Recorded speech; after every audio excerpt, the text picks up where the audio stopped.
మీ ఇంట్లో కూడా ఇట్లాంటి అయిపోయిన టాబ్లెట్ షీట్లున్నాయా? ఊరినే పడేయకండి. మనకి ఎప్పుడూ ఉండే కిచెన్‌లో ప్రాబ్లము ఇలాగా కుక్కర్స్ హ్యాండిల్స్ పద్దాక లూజ్ అయిపోతూనే ఉంటాయి. ఎన్ని సార్లు బిగించినా కానీ. ఇంక నుండి ఆ ప్రాబ్లమ్ ఫేస్ అవ్వకుండా నేను చెప్పిన ఈ చిన్న టిప్‌ని ఫాలో అవ్వండి.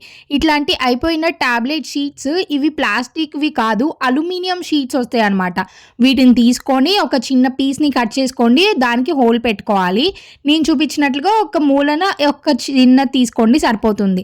దీనికి ఒక చిన్న హోల్‌ని పెట్టేసుకొని మన స్క్రూని దీంట్లోకి అడ్జస్ట్ చేసేసి మనము దీన్ని టైట్‌గా బిగించుకోవటమే. నేనైతే 3, 4 సంవత్సరాల నుంచి మా ఇంట్లో ఉన్న కుక్కర్స్ అన్నిటికి ఇదే యూజ్ చేస్తున్నాను.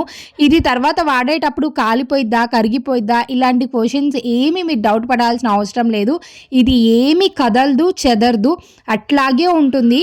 మీరు అల్యూమినియం షీట్ యూజ్ చేయాలి అనేది గుర్తుంచుకోండి. ఇది నేను 3 సంవత్సరాలుగా యూజ్ చేస్తున్నాను. మీకు కనుక నచ్చితే ఉపయోగపడే వాళ్ళకి డెఫినిట్‌గా షేర్ చేసి లైక్ చేసేయండి.